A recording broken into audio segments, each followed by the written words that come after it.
Hi everyone and welcome to Twin Talks. I'm Josh And I'm Laurie. and we are the Ballet Twins. And today's topic is What's the point of ballet?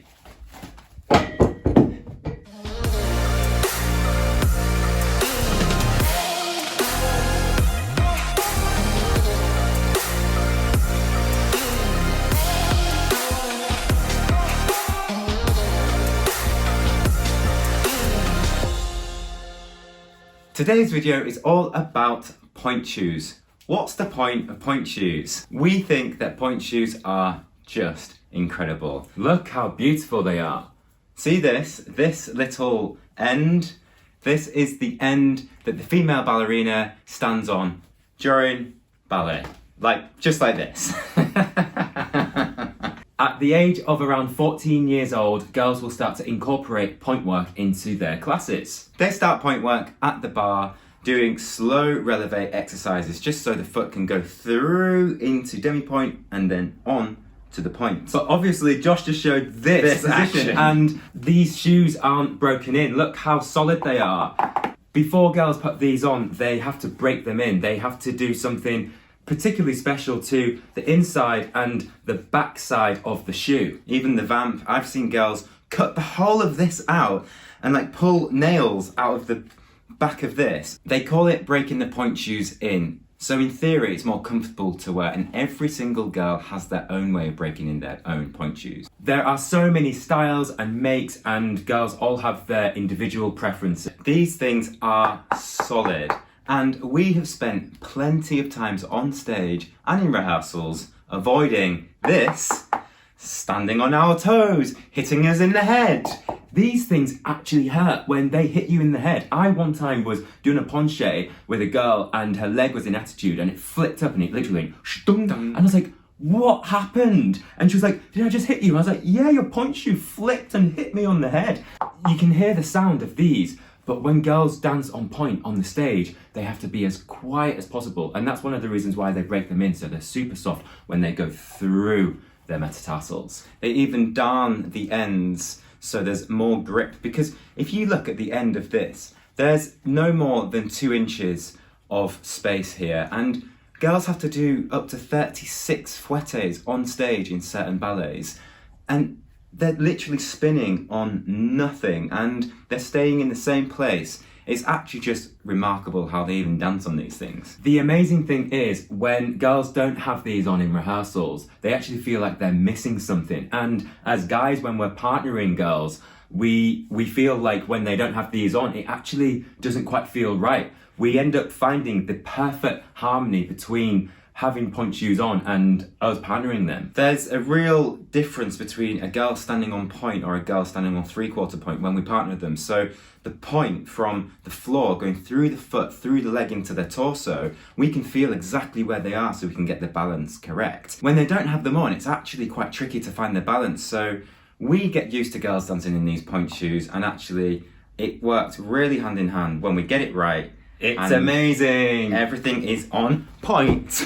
Girls are much taller when they put these point shoes on. So sometimes when you're kind of marking a rehearsal when they don't have these on, you think, how come you're so small now? It's because you don't have these on. Now, you can see that these things have ribbons attached to them. So the girls have to sew their ribbons to the point shoe, and they wrap the ribbons around their ankle and lower part of the leg. However, I've seen these things, which they call pigtails, come undone on stage. It's probably the worst thing that can ever happen to a female dancer. The point shoe coming off is not a good thing, because there is nothing that you can do when the pigtails come undone other than stopping and tying them back up. So they spend hours perfecting how the point shoe fits their foot.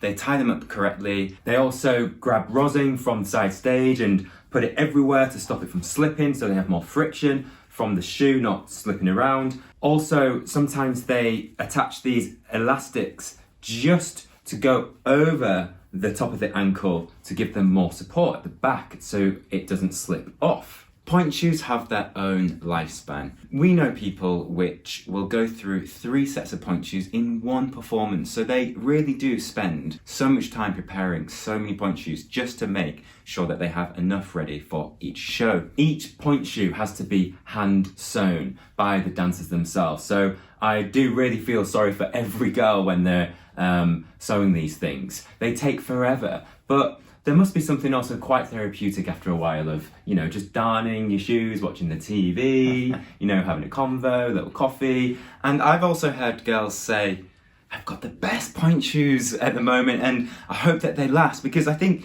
every now and again there's like a certain point shoe that is like better in the batch, so they'll find one and they go, this is a perfect fit. The girls have to have that right point shoe, and if they just don't feel comfortable in it, it can put them off the whole show, so they really have to find the perfect shoe. Obviously, we're talking about it from a man's point of view. We are around point shoes every single day, but we don't wear them, so we can't truly understand what it's like. However, some men do dance in point shoes, and it's up to them to find one that is probably big enough. Yeah, the really famous company called Trocaderos always wear point shoes, and I actually don't know how they manage it, but hats off to them, and why not? So I got these point shoes from my good friend Christina, and you can see that she's written her name there, and every girl will write their name either inside or just underneath so they don't get mixed up with other shoes. And then you've got all these really beautiful little grooves and patterns from the manufacturer, and they're always very unique, and this is just to add a little bit of grip. And you've got sizing here, and you've got these marks here, which I actually don't know what they mean, but they're always different on every point shoe.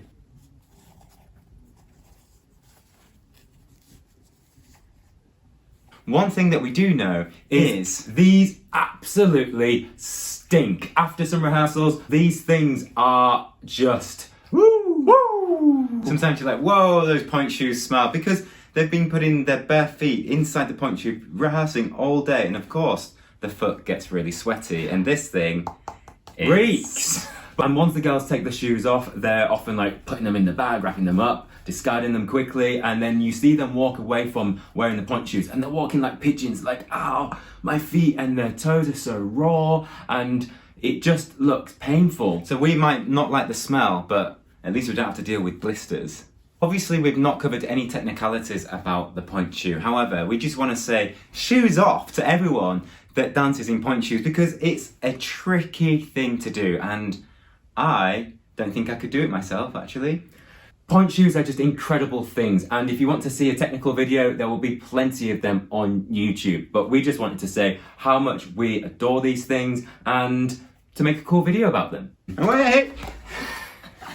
If you enjoyed our video about what's the point of ballet, make sure you give us a thumbs up and tick that notification bell so you are notified every time we release a new video, and hit that subscribe button, and make sure you click the link in the description below to donate to create, and we'll see you in the next video.